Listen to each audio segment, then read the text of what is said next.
It's time for episode 110 of The Crisis Show here on Google Hangouts, on YouTube, on Twitter, and anywhere else you have this link around the world. Good afternoon, good morning, wherever you are in the world from New York. My name is Rich Klein. I'm president of Rich Klein Crisis Management and founder and host of The Crisis Show.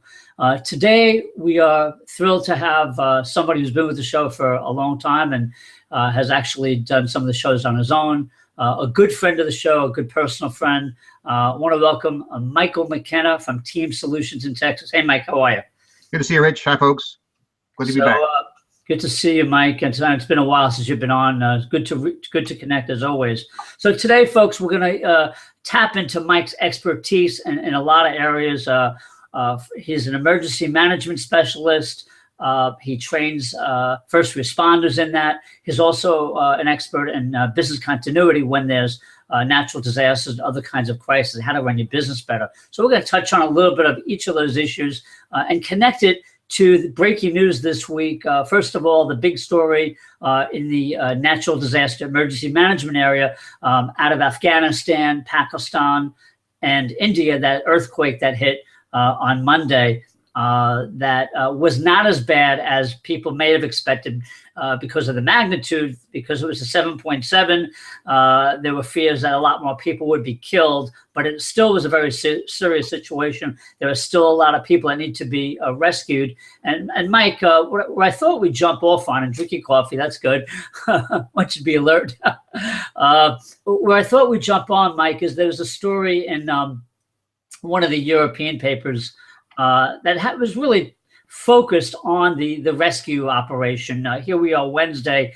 And let me just read for our audience's benefit the lead here, because I think it really plays to your strength and your understanding of search and rescue. And it says, freezing weather, blocked roads, and a lack of shelter are endangering the lives of the survivors of the earthquake that rocked Afghanistan and Pakistan. Aid agencies have warned. And by the way, before we get into that, Mike, as we always do, our thoughts and prayers are with the people over there, of course, to the victims and the people who are still struggling out there. But Mike, we got 370 dead, and thousands of injured, and lots of homes destroyed.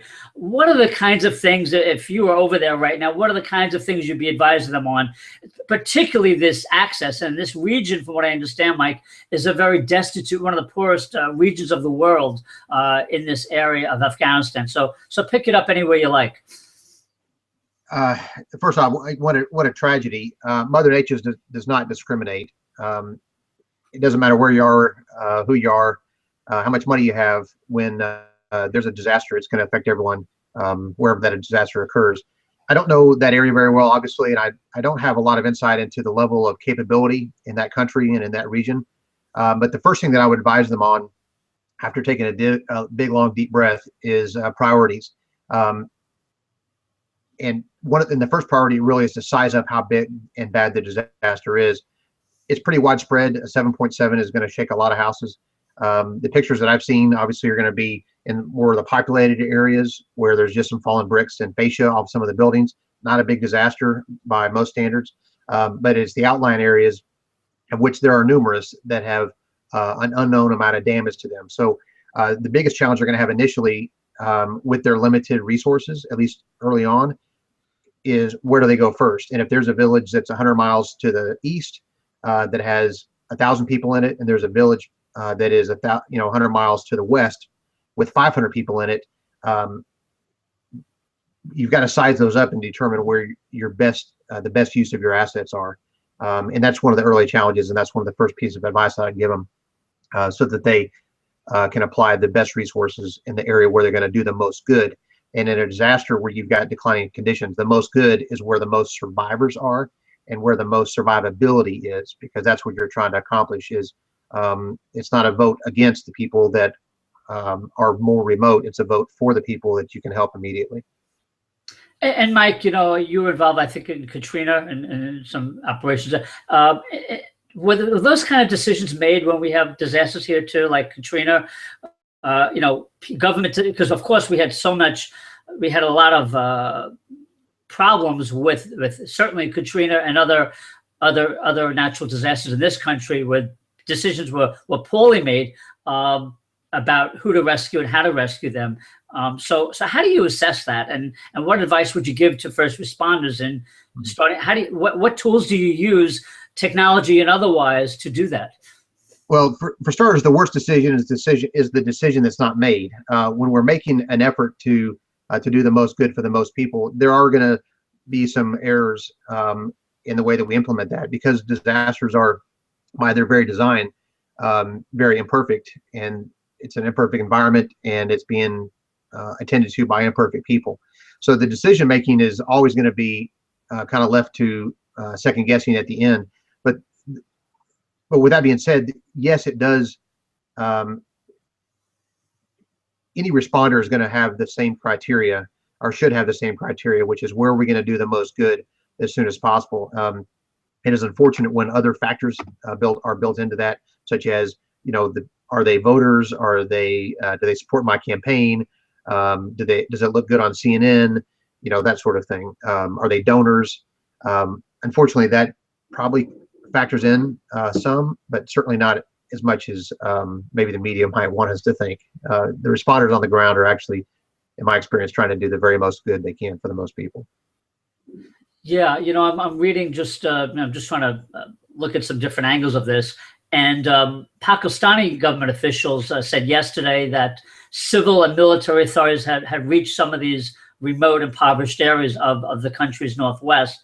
This is Pakistan, of course.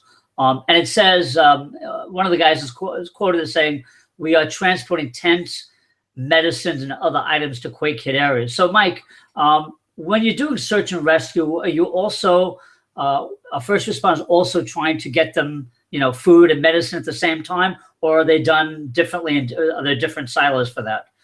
Yeah, that's an excellent question, Rich. Relief and response are a little bit different. So relief is the provisioning of the food and water and shelter, whereas response would be more the actually reaching out and grabbing them and bringing them to a better place. One of the, and again, it's awfully easy for me to sit in my air-conditioned, because we still have enough warm temperatures here, air-conditioned comfort in Texas. Keep your air-conditioned freezer. Sorry about that for all of you watching in more of a cool climate. One of the most common errors that I see, not only just in governments, but also particularly in the private sector, when they put together their continuity plans, is that is built around the belief that they can recover from that disaster from within the disaster. And longtime viewers have heard me on that soapbox before. That's a bad game, man. We don't recover from a disaster from within a disaster. So back to your question, if we're going to go out there and help the Smith family, that it's at the corner of First and Main, it's not always advisable to bring them food and water to their damaged home, because that is a condition that does not self-correct very well. If they have water in their house, if they have no power, if they have wind or water or wind damage, which is redundant, but if they have any sort of damage, if they have infrastructure damage, meaning there's no trash service, there's no water service, there's no power, there's no ability to provide medical care, there's no ability to provide law enforcement.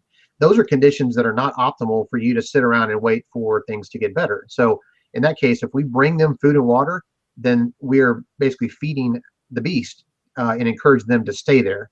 And that's an error in judgment, in my opinion. Yeah. Right. So the relief side is, you know what, we'll take care of you, but we need you to leave from your bad place and let us help you get to a better place. Now, what that looks like in Pakistan and where these areas are hit, I don't really know. It may be that you just get to the outside of town, away from the dangers of secondary collapse, because that's another problem when you have a seismic event like this, is you have the 7.7, which is quite a nerve shaker, but then you have the possibility of secondary collapse, either just because the conditions are eroding, or because you have an aftershock. And either one of those conditions, you don't want to leave the Smith family there saying, "Hey, we know you're here," and then have the building come down on them the next day. So maybe if they're talking about bringing food and tents, if they're going to go just a little bit outside of that impact area and set up a little,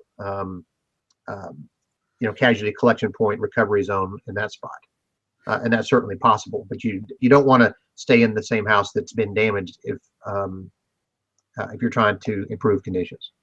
Well, that's really interesting. That's really interesting what you just brought up, Mike, because certainly educated me. Because I'm thinking, of course, every situation is different, as you pointed out. But just from reading some of the press out of the Middle East here, there's a story here that in Pakistan, that many of the areas are hard to reach under normal circumstances. This is a UNICEF guy talking, Right. and I imagine there's another person saying that many people have been forced to sit in the rain. No one's come to help us. We're sitting in an open area. Mike, I imagine that because some of these areas are remote and maybe they're, 40, 50, 100 miles away from a place where they could get food and shelter, that in some cases they might, because they're talking about of course, there's also the emergency time. There's a couple of days of survival, I imagine, right? And we've talked about that on the show as well. So Right. I imagine in this case, they may have to bring some of those supplies to the source rather than get them. I guess that's part of the situation. Oh, I would assume so. Right. To be able to go to go to a base of operations, and again, it's my ignorance of the area. I don't know the large cities there or where this occurred, but if they're going from a large city that has a lot of services, and then they're traveling a day to get to the impacted area in order to grab a truck full of load or a bus full of folks to drive back, that's not always the best use of their time. So I'm certainly don't have a quarrel with them wanting to set up an intermediate casualty collection point closer to where that occurred, because again, the standard to me is less about the parts and pieces as it is the objective to do the most good for the most people. And I realize that it sounds very trite, but there's a lot that goes into that. And if we can do more good for the 100 people that are impacted, using a simple number, by moving them, quarter mile outside of their impacted area and putting them in a tent and bringing them food and water, if we can do more good for those 100 people there, then we can bring in 25 of them back on an 8-hour bus ride back to a hotel. Then to me, it's almost a math problem at that point. We can do more good by putting 100 people in tents than we can do for the 20 people that we can put in the Hilton. Yeah, of course, in this situation, it's very interesting because the Taliban controls part of these areas. Although the Taliban sends fighters would assist aid workers, but many of the relief agencies, as you would imagine, remain wary of that. So you have that element as well. You have the military, you have opposing sides in a disaster area. Very interesting as well. So, Yeah. And let me ask you something. In your work over the years, Mike, we'll look. It's very interesting because I don't know a lot about this, and you may not either. But I thought I'd ask the question in terms of expertise in emergency management, in terms of expertise in search and rescue. Obviously, I imagine from your standpoint that we do it best here in the United States, but I'm wrong. What do you know about European relief agencies and Middle East and the Far East in terms of their ability to do this well? And do they all do it differently? What do you know, if anything, about that? I do know a little bit, and there's really a couple ways to address that. Mike, can you just start over your audio? We lost your audio for a second on my end. Okay, maybe I was silent because I was pondering deeply your question. We have a little static here, so I might apologize to our viewers. All right. Yeah, just give me a shout out if none of this is audible. Then I'll try to make it intelligent, so at least we can catch it. So a couple ways to answer that. In that specific region, disasters, remember too that they start locally and they end locally. So if this is happening in ABC town in Pakistan, they own this problem, and it's not until they can elevate their unmet needs to governmental agencies that'll start pushing more buttons to say, hey, we need more people to come in and help us. And all of those rules and conditions that must be applied. Are you doing the most good on your own, which is similar to what we do in the United States. And then are they, how is it going to be paid? What is the compensation? What is the liability involved? And then reaching out to our local partners, and then our regional partners, and then our national partners. And then once we reach out to our national partners, that's also kind of on a regional basis. And so we're talking about that part of the Pacific Rim, Middle East area. I worked with a gentleman who now he runs the Korean search and rescue service, and he's a top-notch guy, and I would be happy for him to dig me out of a rubble pile anytime. Right. So yeah, there's a lot of assets that are there, And so the button that gets pushed that brings most of those in involves a group called INSARAG. And we'll try to steer away from some of these acronyms, but that one is by definition. There's FEMA in the United States. So for the U.S. viewers, we have the Federal Emergency Management Administration, FEMA, FEMA. And then in most parts of the rest of the world, there is an organization called INSARAG, which is INSARAG, which is the International Search and Rescue. Hey, Mike, can you just hold on 1 second? Your audio is deteriorating. And I apologize to our viewers. I'm not sure why that's happening. Could be Google, could be weather related. Let me see if I could just adjust the audio, because it started to really lose you there.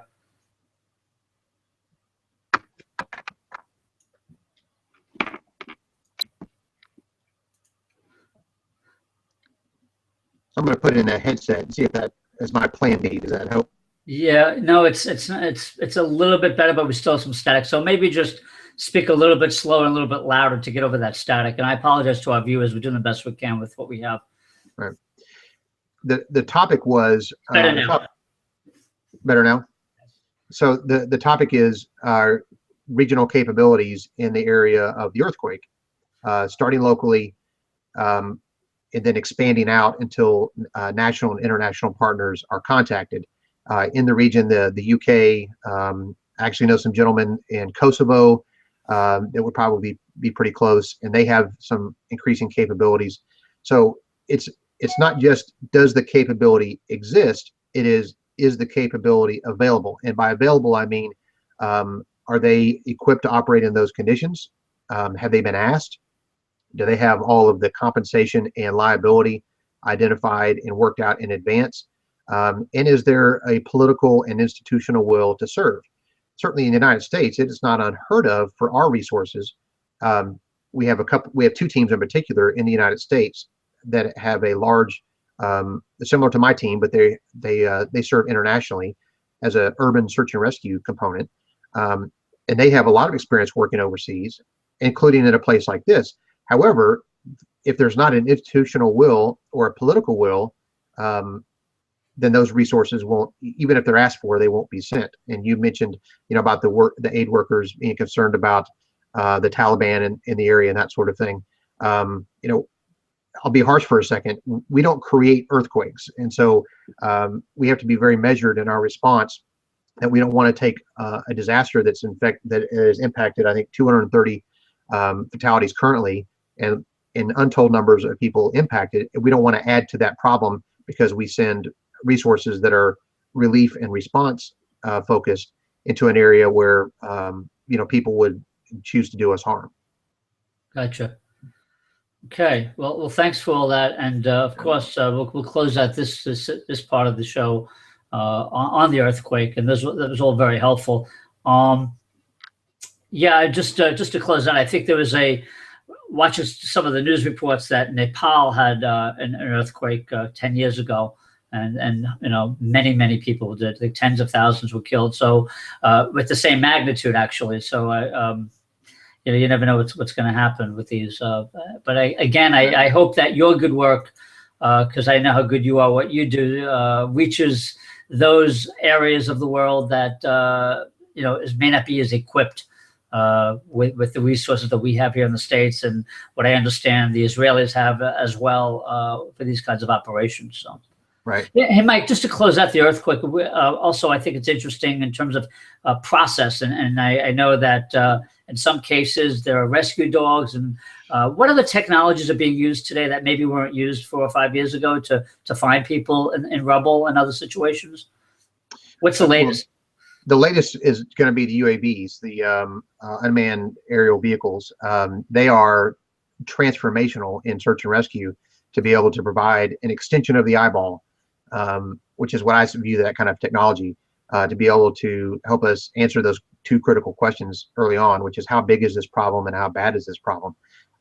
There's, of course, a lot of bureaucracy in getting those things launched effectively and legally and morally and all that. But aside from that, the core capability of having the ability to not put someone in harm's way by providing a little $1,000 helicopter with a camera on it helps us determine where we put those assets. Like we were talking about before, do we send them to the town with 1,000 people, or do we send them to the town with 500 people? And we can learn that a lot better by some of those drone technologies. Interesting. Okay. Very, very interesting. Okay. So thank you for that. Now I'm going to continue with the flooding that was the tail end, I guess, of Hurricane Patricia that hit Texas, your home state. I want to just bring up a little map here. Maybe you could talk to us a little about this. This is an interactive map of the hold on a second, bring it up here. There we go. Can you see that, Mike? I don't know, maybe I do. Yeah, let me just zoom in on one of the news media. So apparently these these green icons represent the flood calls verified by the Houston Office of Emergency Management. So I don't know if you're familiar with this. I imagine you might be. Talk to me first of all about how you approach search and rescue in a flood situation versus an earthquake situation. Let's start with that, if you will, kind of an aerial view. Boats. I know that sounds flippant, but I didn't hear your answer. I'm sorry. What was that? Sorry, boats. Boats. Okay. Yeah. Okay. I mean, truly, when when buildings fall down and go boom, there's a lot of teams, prior to 2005, that, including my own, where we were really dialed in on all of the skills and all of the equipment needed to go search an earthquake or a tornado or something like that. And we were very, very good at it. And then in August of 2005, a hurricane came into New Orleans and broke the levees. And now we're in a waterborne environment where we have to conduct the same mission. And we get to New Orleans and we don't have boats and we don't have personal flotation devices. And that was a real piece of operational friction that has now been fixed. And so now in Texas and in other places, a lot of the urban search and rescue teams now have more of a marine component or a water response. So we have more training related to water response, and we have the equipment, and we even have different teams configured. So on this last event, we had, I don't remember the number, but I want to say 6 or 7 perhaps, what's called a water strike team, which are teams of just water boat operators traveling around the state, responding to those calls that are not being able to be met by the local resources. So Mike, in this latest incident, the flooding, and I was trying to get my arms around it. Maybe you could help me here, help our viewers. It looks like from this, Houston got hit hard, but your area as well, a lot of areas of the state got hit, right, by this? Right. And so when we look at the state of Texas, the topography is really diverse. And so there's 254 counties, and right down the center of the state, we have the hill country. And the hill country is beautiful to look at when it's dry, but it's hazardous when it's wet because hills are topography, and rainwater responds to the laws of gravity. And so it goes downhill either fast or slow, depending on the amount of rain. So that is what creates a lot of the water. Now, the state drains fairly well because it's above sea level, but we still have a lot of areas that once it takes on a lot of water, it can create a lot of problems. And so, yes, we had a lot of rain around the state, which is why we had a lot of water strike teams out.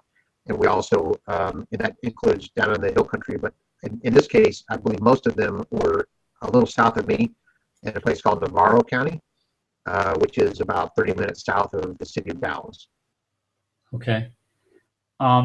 So talk to me also about what you guys learned from the really more serious floods that happened Memorial Day of this year, right? Memorial Day weekend, where right. People were killed. So, and because you just talked about, very interesting, Mike, you talked about the boats and the strike force. Was that in place in Memorial Day of this year, or was that something you guys learned from that point, and did better this time around?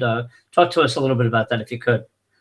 I would hope that every time we go out, we're a little bit better than the previous time. But the boats that we had in this past week were the same resources available to us in May. So the boat piece really has developed over several years, starting in 2005, after Katrina.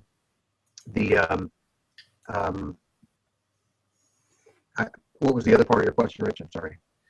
Yeah, just really what I was trying to get at, Mike, is sort of a comparison. Let's move it a little forward a little bit. Comparison, lessons learned from Memorial Day flooding, which was horrible, more deaths, more injuries, to this time around, where maybe the flooding was not as bad, but certainly the deaths and injuries were down a lot. And maybe an apple orange thing. I guess that's what I'm trying to learn from you as well. Because this one was not as bad. There was a train derailment, I heard, but there were many less deaths and many less injuries. So is there a correlation between what you guys learned from Memorial Day, or just this was not as bad a disaster? It was not as bad a disaster. I haven't read the after-action report from what just happened. That'll take a while. But Mike, can I pause you for a minute again? We're losing your audio, and whatever you did before seemed to improve it. I don't know if there's anything you can do. I haven't moved. I'm sorry. All right, maybe we just some bad weather here. But continue. I'm sorry. That's all right.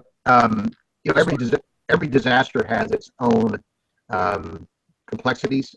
There are some trends that tend to follow in every disaster, but then the specifics of the disaster obviously are going to change per each disaster. In May, the floods there were more centralized, meaning that it was easier to identify where the problems occurred. It was basically one river, and I'm playing the odds here. The largest problem was one river that overtook its banks in a very rapid fashion and took out homes of people and cars and bridges. This last storm event was more widespread, so the challenge there was it was a little harder to identify how big and bad the problem was. And there wasn't any one area that was so cataclysmic like we had in back in May.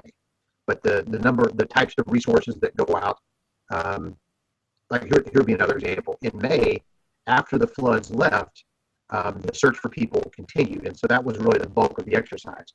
And when water starts to recede and rain and lightning starts to go away, then our ability to go search and rescue increases, because now we can launch our helicopters, our rescue swimmers, our foot searchers, our dogs, our drones, all of those things that we can use when it's not currently in the middle of a disaster. Meaning it's not still raining, it's not still lightning, and we're not still dealing with hurricane force winds. When it is still raining and it's flooding, then we're limited to boat teams who can work at night in many cases, but there's not many other assets that we'll use when it's in the middle of the night and it's still raining and lightning and that sort of thing. Gotcha. So Mike, I mentioned earlier that you do a lot of training with first responders around the country. What are some of the things that you guys are training on these days that's new and different, maybe, that people might want to know about? I know that in your company, you are always introducing actual tools that people use in search and rescue, and so just maybe just touch on some of that, and maybe some of the things that first responders are bringing to you and say, hey, we're having these issues, Mike. Can you give us some guidance on what are you hearing? Yeah, absolutely. Well, one of the things that's new since the last time we were on the show, and this is directly out of some of the classes that I taught, trying to identify what needs are still not being met, and that is law enforcement's role in responding to a flood event. When floodwaters rise, there is a requirement that cities go and put barricades up and stop the flow of traffic, literally and figuratively, into some of these rising floodwaters, because that's where we know that historically there's a lot of deaths involved. You heard the saying, hopefully, turn around, don't drown. Well, people don't always listen to that, and they drive around barricades and whatnot. So the police officers... Mike, I'm going to ask you to do a small favor. I want you to log out and come back in, because the audio is getting more and more choppy, and I think we're losing you. For our viewers, if you could just give us about 1 or 2 minutes, I want to give Mike a chance to come back in so we can actually hear his words of wisdom. So please just stand by for a minute or two. I apologize. Sometimes just the cable company or the weather that causes us to have this kind of interference.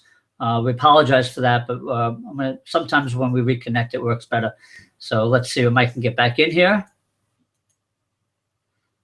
How we doing, folks? Test 1, 2, 3. Can you hear me, Mike? I can hear you fine. Much better. Thank you. So if you don't mind rewinding your tape a couple of sentences, what you were talking about. I know it was brilliant, but we lost a lot of it the last minute or two. Okay, so what were we talking about? Well, let's back up a step. So I had asked you when we moved to this next portion of the show, I asked you about what are you hearing from your first responders in terms of what's changed, and then I think you started talking about something that's changed since the last time you've been on the show, and that's why I started to lose you. Law enforcement's response to a flood. There are, on average, I believe, one police officer every year that drowns in the line of duty, trying to help the public stay out of floodwaters. And if it can be predicted, then it can be prevented. So I've created a course that's a little micro training to be done online, just-in-time training for police officers to take the course to improve their risk management during a flood event. And it's called flood awareness for law enforcement. So that's in direct relation to what I have been hearing as an unmet need. Agencies that are losing officers, obviously the most important, and some of their vehicles if they're self-insured, because they don't have enough flood awareness. So that's new, because that's something that I kept hearing was not being offered anywhere else. Interesting. And what has been the feedback from law enforcement on this kind of training? It's brand new, and so far it's been really, really great. They're like, wow, I didn't have any idea. And it's common, especially those of us in the training business. We don't always know what we don't know. And a lot of police officers didn't know that there were so many challenges associated with it. They might have read the line of duty death report, but they may not know all of the ways that they can prevent them being in one themselves. Yeah, Mike, and that leads us to another question, actually, really interesting to me. I imagine that in different parts of the country, both law enforcement and first responders are more attuned, if you will, more sensitive to rescue operations. For instance, obviously where you are with flooding and places in the South where there's a lot of hurricanes and tornadoes, they're going to be much more receptive for this than others. Or maybe my other question is, since Superstorm Sandy up here in the Northeast, did that change minds about these kinds in terms of being aware of what you need to do as a law enforcement officer or first responder? I don't know if that was a logical question. I'm kind of brainstorming, but no. I hear you and I understand. Of course, I can't speak for the mindset of folks, but empirically, I will say, yes, it has changed kind of the hearts and minds of people to say, hey, in fact, this could happen to us. That is essentially the mission of my business, is to identify those areas where people have a little bit of pain and uncertainty, and try to simplify it for them in a way that they can start solving their problems, response related and otherwise. So we as a country, I think, are slow learners. The information's there, but we don't always learn until it starts to impact us directly. And Superstorm Sandy, I believe, opened a lot of eyes as to that, hey, this could happen to us, and it could happen to us on a repeated basis for days, hours, days, and weeks before we're going to get the help that we need. And I think, even though that may be a very organic way to approach it, it's an effective way to approach it, because there's people that were impacted deeply by that have gone out and said, you know what, never again. We're going to find a better way to respond. And I think you had a picture up in a minute ago of one of the attempts, and that you don't need to show that again, but just as a general sense of trying to. I'd like to show it again. Okay. Well, thank you for that. It's actually really relevant, because we all remember the rescue from a hospital in New York City, not far from me, where I used to live. So let me pull it up again. This was your piece that you tweeted out yesterday, Mike, which I thought was brilliant. Right. At least this is a part of it. I think you have to put your email address in to get the rest of it, but really important stuff here. Yeah, it's a report. I worked with one of your former guests, Lynn Maloney, on your show. She crafted the great deal of that. She's got the subject matter expertise on that. But yeah, it's just trying to fill that gap of saying, you know what, you're not in this alone. If you are responsible for immobile people, for example, which is what that report intends to address, you don't have to sit there and take it. You can come up with some very sensible ways to try to plan and to develop a plan in order to move them to a better place if something like Superstorm Sandy or any number of hundreds of other things that can impact your facility. That's what that report is intended to address. So I appreciate you sharing that with your audience, and it's free, obviously. Yeah, so that's very, very helpful. I do see Lynn's name here. That's interesting. So credit to Lynn, also a good supporter of what you do, and I know you guys work together.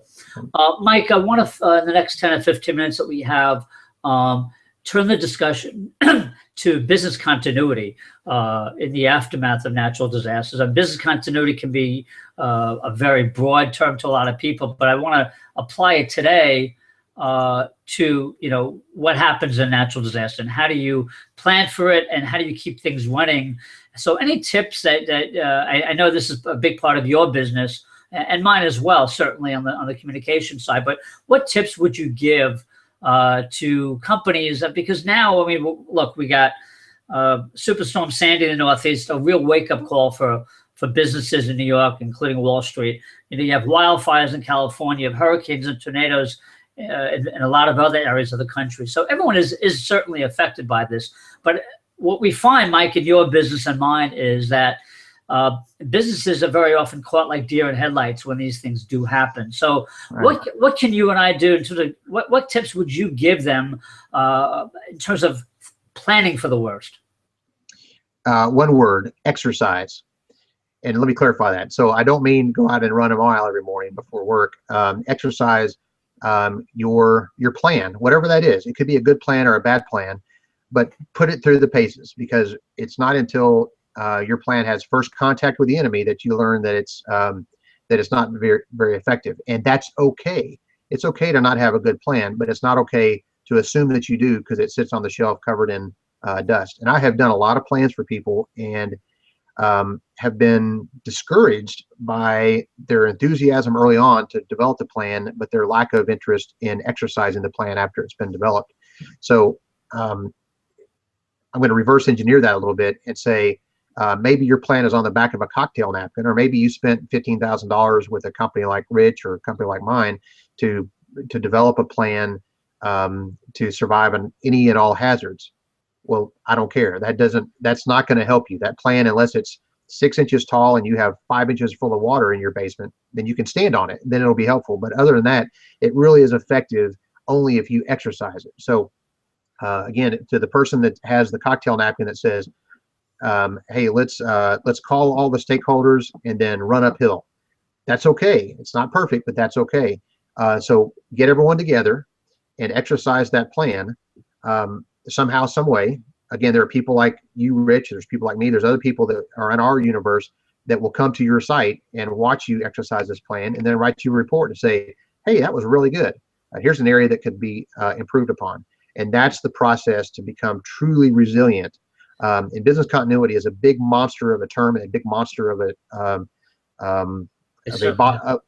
body of work. And I think a lot of people kind of get intimidated and they will kind of cling to the, well, it's not going to happen to me, or we have insurance. That's one of my favorite. Well, insurance only helps you recover. It doesn't help you prevent. So, well, we have a great IT department and cybersecurity is safe. Right. Yeah. Or we have the 17-year-old high school intern who manages our social media accounts. Right. Exactly. Yeah. So exercising whatever plan you have, put it to the test. And that's where the true improvement is going to occur. Yeah, well, if we could just drill a little bit further than that, Mike, for some of the companies that are out there looking for some real world advice, and let's say they came to you and said, we hear you, Mike. We're concerned about a natural disaster. Where should we start? What sort of tactics, in terms of strategy? Where should we start? We don't have a plan. We have nothing. Right. What's the first thing you do? And also, how do you include? If you, Mike, are talking to management, how do you get, because this is something I believe strongly in on the communication side, is getting employees involved at all levels. Right. And as ambassadors and supporters of this. Yeah, awareness is a big part of it. So as a company leader at the C-suite, et cetera, for them they're the ones that are staying up night with the pucker factor. The person who makes $5 an hour or $8.25 or whatever in the, cleaning the shop floor, they probably are not staying up tonight worried about, the long-term survivability of your company. And that's okay. But if you're that C-level person who is staying up night worrying about it, it's not enough for you to call, Rich Klein or Mike McKenna or someone else and say, hey, help me sleep better at night by helping me come up with a plan. The awareness level must occur from the bottom up, because if the person who is making the $8 an hour cleaning the shop floor is just as important to helping you solve your overall problem if there's a disaster than the person in the C-suite. Yeah, and I would just interrupt you there real briefly and say that very often, in fact, I think it was the case with the ice cream company. I think it's that Bluebell ice cream, where the people who are, as you say, making the $8 an hour, they're the ones on the front ones. They're often the ones that discover, if we're not talking about natural disasters for a moment, just in terms of problems in manufacturing or safety, they're the ones who are going to discover it too. So I just want to point that out. Yeah, absolutely. I'll give you another side note that kind of jumped to mind. There's a book, I read it many years ago. Let's see, it's on my bookcase still, I think, called Competitive Intelligence, I believe. I apologize, I don't remember the author's name. But in there it talks, and this is back when I was in the investigation business, where I studied this, but in United States, and I'm going to be very global in my statements about the United States, and a lot of the companies that are based here tend to centralize their intelligence gathering. Whereas Japan, at least at the time that the book was written, they spoke very glowingly about some of the configurations of their company, that if you have a comment and you are the proverbial janitor cleaning on the night shift, cleaning the floor, and if you have an idea to improve that company, there is a mechanism within that company that will give your idea. It's a direct route to the CEO and to some of the top C-level folks. That doesn't really exist in a lot of companies here in the United States. And so as a result, that person, whether it's the Bluebell that says, hey, there's something that's wrong, or I didn't dig too deeply into the Volkswagen fiasco, and I assume you did a show, and I apologize I didn't catch it on that, but I think that was what I'm going to call a lower level employee, certainly not lower important, but lower level employee that I think helped uncover some of those misdeeds. Yeah, the flow of information is very important. I think that's a place where you and I talk a lot, where our two worlds really meet, and because without it, without the flow of information, without the exercises, even if you have good intentions, you're not going to really succeed in protecting your reputation, protecting your company in the event of a man-made or natural disaster. Rich, I think you really hit it out of the park with that, because it is, we talk about, and the person that we're kind of referring to as we do these shows is that person, that decision maker within those companies, but their institutional will to make a change or to improve something is really pales in comparison in their ability to get everyone else on board, with that initiative. So, it really is that initial, let's all get together and agree that we're going to survive a disruption. And once everybody says, hey, I got a stake in this, maybe it's a big stake, maybe it's a little stake, but when that moment occurs, when everybody says, hey, I have a stake in the success of this company, and I'm not talking about profit sharing, I'm just talking about, I feel integral enough to this company that I feel responsible to do my part to see it survive a disaster or an interruption, then to me, that is the first and probably the most important victory, because from there, it's the training, it's the exercising, and then ultimately it's the ability to perform under pressure. Excellent point. Okay, I think on that note, we'll wrap up. Thank you so much, Mike, as usual. It's been a while since we got together, and I know our viewers benefit so much from your wisdom on the issues you are certainly really, really smart about. So I'm always interested personally, because what I learned from you, I then take back to my prospects and clients and bring a lot more to the table. So I appreciate that very much. Great. So for our viewers, Mike's website is team-solutions.us. You should, at the very least, go to his site and get his preliminary damage assessment pocket card if you're in the first responder disaster response business. But a whole lot of information. I know, Mike, you redid your website about a year ago, and I just told you how great it is in terms of the way it's easy to find information, just a lot of great resources, your blog and so forth. So for people in business who want to learn about what they can do better to run their business, facing crisis situations, and also, of course, the first responders who are your audience regularly as well. Check it out. If you want to tweet about anything you heard today on the show, please use hashtag The Crisis Show. Mike is very active on Twitter as well, and you'll find him. What's your Twitter account, Mike, again? Team_solutions. Okay, very good. And that's Mike's Twitter account.